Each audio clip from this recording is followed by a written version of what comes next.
삼국시대는 고조선이 멸망한 후 혼란에 빠진 한반도와 만주 지역에서 서서히 등장한 고구려, 백제, 신라 이 세 나라가 한반도의 주도권을 잡기 위해 치열하게 경쟁하던 시기입니다. 삼국은 각자의 방식으로 나라를 세우고 성장하면서 한반도를 무대로 끊임없이 충돌하게 됩니다. 이 세 나라가 맞서 싸우며 한반도 역사의 흐름을 어떻게 바꾸었는지 지금부터 그 장대한 이야기를 시작해 보겠습니다. 삼국시대의 첫 시작은 고구려에서부터 시작됩니다. 기원전 37년 고구려는 주몽이라는 전설적인 인물에 의해 건국되었습니다. 주몽의 이야기는 그 자체로 매우 드라마틱한 전설을 담고 있죠. 주몽은 본래 부여의 왕자였지만 왕위 계승 다툼에서 밀려나 남쪽으로 도망쳐 고구려를 세우게 됩니다. 그가 고구려를 세울 때 가장 먼저 한 일은 그 주변의 이민족들과의 전투였습니다.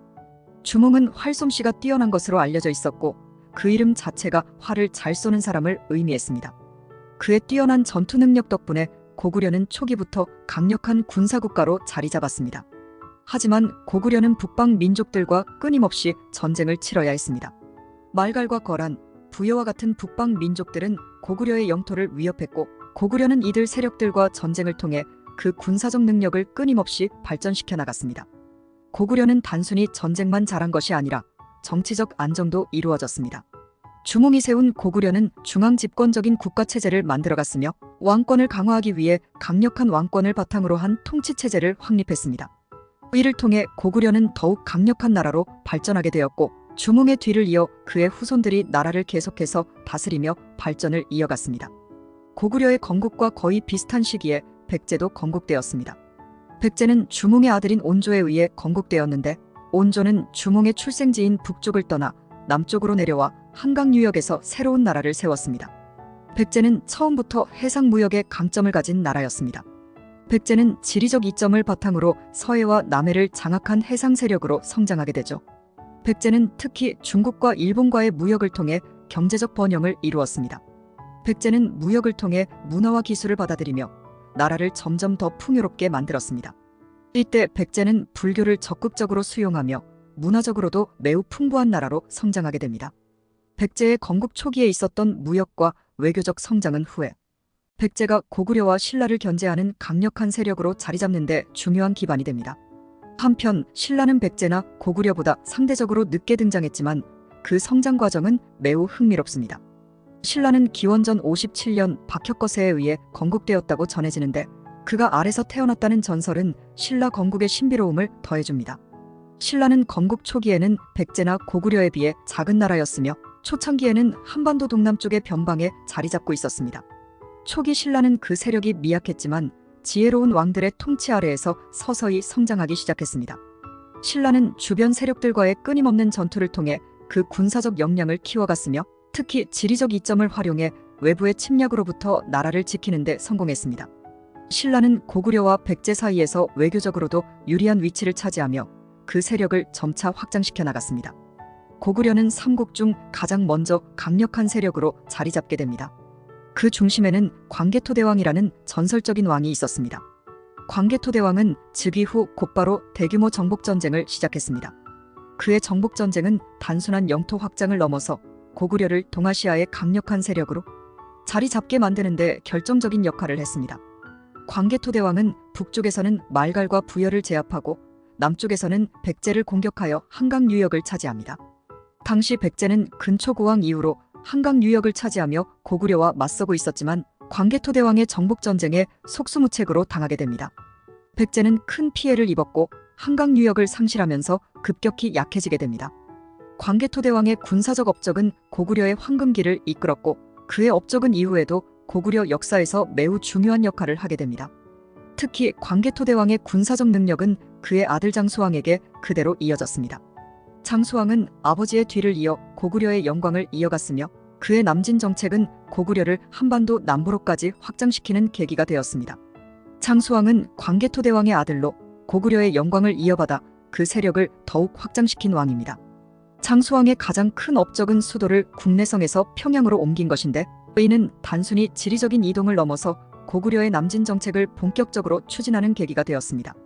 평양은 고구려가 한반도 남부로 진출하는 데 있어 중요한 전략적 거점이었고 장수왕은 이를 통해 고구려의 세력을 더욱 확장했습니다. 장수왕은 특히 백제와의 전쟁에서 큰 성과를 거두었는데 그가 평양으로 수도를 옮기고 남진을 본격적으로 시작하면서 백제는 고구려의 남하를 막기 위해 끊임없이 전쟁을 벌여야 했습니다. 이 과정에서 백제는 점점 더 고구려의 압박에 시달리게 되었고 결국 백제의 한성 현재의 서울이 고구려에 의해 함락되면서 백제는 심각한 타격을 입게 됩니다. 장수왕은 외교적으로도 매우 능숙한 왕이었습니다. 그는 중국의 북위와 남조 사이에서 고구려의 위치를 강화하기 위해 외교 전략을 펼쳤고 이를 통해 고구려는 주변 강국들과의 관계를 안정적으로 유지할 수 있었습니다. 장수왕의 남진 정책과 외교적 성공은 고구려가 한반도와 만주 지역에서 계속해서 강력한 세력으로 자리 잡는 데 중요한 역할을 했습니다. 하지만 백제도 쉽게 물러나지 않았습니다. 백제는 근초고왕이라는 또 다른 전설적인 왕을 배출하게 됩니다. 근초고왕은 백제를 부흥시키며 고구려에 맞서 싸웠고 백제의 영토를 넓히는 데 성공합니다. 근초고왕은 특히 고구려의 수도를 공격해 고구건왕을 전사시키는 성과를 거두며 고구려에 큰 타격을 입힙니다. 이 전쟁에서 백제는 고구려의 침략에 맞서 승리하며 한강 유역을 다시 차지하게 됩니다. 근초고왕의 업적은 군사적인 면에서만 빛난 것이 아니었습니다. 그는 외교적으로도 매우 능숙했으며 외국 일본과의 교류를 통해 백제를 국제적 세력으로 자리잡게 했습니다. 백제는 외국과의 교류를 통해 문화적, 군사적으로도 많은 교류를 나눴으며 이를 통해 동아시아에서 중요한 역할을 맡게 됩니다. 이 시기 백제는 문화적으로도 큰 번영을 이루었으며 불교가 전래되면서 백제의 왕권은 더욱 강화되었습니다. 근초고왕은 중앙집권 체제를 강화하여 백제를 더욱 단단한 국가로 만들었고 그의 치세는 백제의 황금기로 평가받습니다. 신라는 오랫동안 고구려와 백제 사이에서 비교적 약한 세력으로 남아있었습니다. 하지만 신라는 진흥왕의 즉위와 함께 그 모습을 완전히 바꾸게 됩니다. 진흥왕은 신라를 강력한 군사국가로 탈바꿈시키며 한강 유역을 차지하기 위해 고구려와 백제 모두의 도전장을 던집니다. 진흥왕은 탁월한 전략가이자 군사 지도자였습니다. 그는 신라의 국경을 급속도로 확장시키며 한강 유역을 차지하는 데 성공합니다. 이로써 신라는 백제를 위협하는 세력으로 떠올랐고 삼국 간의 세력 균형은 급격하게 변화하게 됩니다. 진흥왕의 군사적 성공은 단순한 영토 확장을 넘어서 신라가 삼국 통일의 기반을 마련하는 계기가 되었습니다. 진흥왕의 영토 확장은 단순히 군사적인 승리에 그치지 않았습니다. 그는 신라의 행정체제를 개혁하여 중앙집권 국가로 발전시켰고 이를 통해 신라는 삼국 중 가장 안정적인 통치 구조를 갖추게 되었습니다. 진흥왕은 자신의 업적을 기념하기 위해 진흥왕 순수비를 세웠으며 이는 그가 차지한 영토와 그의 군사적 승리를 기록한 중요한 유산으로 남아있습니다. 삼국 간의 대립은 이제 더욱 격렬해집니다. 고구려는 백제와 동맹을 맺어 신라를 견제하려 했으며 신라는 당나라와 손을 잡고 고구려와 백제를 압박하기 시작합니다. 이 시기에 고구려의 전국을 장악한 인물이 바로 연개소문입니다. 연개소문은 고구려의 강력한 지도자로서 나라의 운명을 바꾸기 위해 고군분투합니다. 연개소문은 고구려를 독재체제로 이끌며 내부적으로는 반란을 진압하고 외부적으로는 당나라의 침공에 맞서 싸웠습니다. 특히 그는 안시성 전투에서 당나라의 대군을 상대로 엄청난 승리를 거두었습니다. 안시성 전투는 단순한 전투 이상의 의미를 가지고 있었습니다. 당나라의 태종이 직접 이끈 수십만 대군이 고구려를 공격했을 때 안시성의 병사들은 극한의 상황에서 나라를 지키기 위해 목숨을 걸고 싸웠습니다. 이 전투에서 고구려는 기적적인 승리를 거두었고 이는 고구려가 외세에 맞서 끝까지 저항할 수 있음을 보여주는 중요한 사건이었습니다. 연개소문은 고구려의 정치적 안정과 군사적 승리를 이끌었지만 그의 사후 고구려는 내부 분열로 인해 급격히 약화되었습니다. 결국 연개소문이 사망한 후 고구려는 내부적인 혼란 속에서 점차 그 힘을 잃게 되었고 당나라와 신라 연합군에 의해 고구려는 멸망하게 됩니다. 백제 역시 고구려와 마찬가지로 마지막 순간까지 치열하게 저항했습니다. 백제의 계백장군은 황산벌에서 5,000명의 결사대를 이끌고 신라군에 맞서 싸웠습니다. 황산벌 전투는 백제의 운명을 건 전투였고 계백은 이 전투에서 나라를 지키기 위해 자신의 가족까지 죽이며 싸웠습니다. 계백은 모든 것을 걸고 싸웠지만 결국 신라의 압도적인 군사력 앞에 패배하게 됩니다. 황산벌 전투에서 백제는 사실상 멸망의 길을 걷게 되었고 사비성은 신라와 당나라 연합군에 의해 함락되면서 백제는 역사 속으로 사라지게 됩니다. 백제의 멸망은 삼국시대의 끝을 알리는 중요한 사건이었습니다. 백제가 멸망하면서 이제 고구려와 신라만이 남게 되었고 삼국 간의 경쟁은 새로운 국면을 맞이하게 됩니다. 고구려는 백제 멸망 후에도 당나라와 신라의 연합군에 맞서 끝까지 저항했습니다. 그러나 연개소문의 사후 고구려는 내부 분열과 외부 압박으로 인해 급격히 약화되었습니다. 668년 평양성이 함락되면서 고구려는 결국 멸망하고 맙니다. 고구려의 멸망은 삼국시대의 종말을 알리는 중요한 사건이었으며 고구려의 영광스러운 역사는 이렇게 막을 내리게 됩니다. 신라는 당나라의 지원을 받아 삼국을 통일하는 데 성공했지만 그 과정은 결코 순탄치 않았습니다. 당나라는 신라를 배신하고 한반도를 장악하려 했으며 이에 신라는 당나라와의 전쟁을 다시 치러야 했습니다.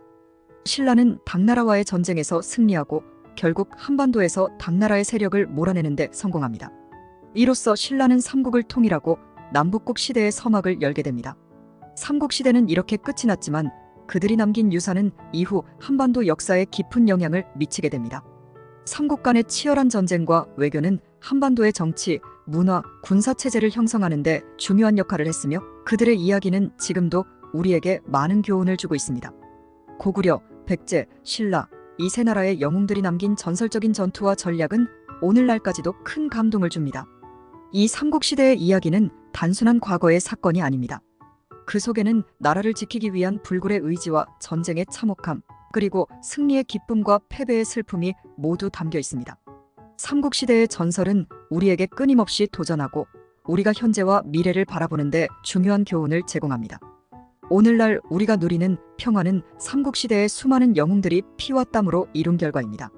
그들이 남긴 전설적인 전투와 전략은 우리에게 역사의 깊은 울림을 전해주고 있으며 앞으로도 그들의 이야기는 오랫동안 기억될 것입니다.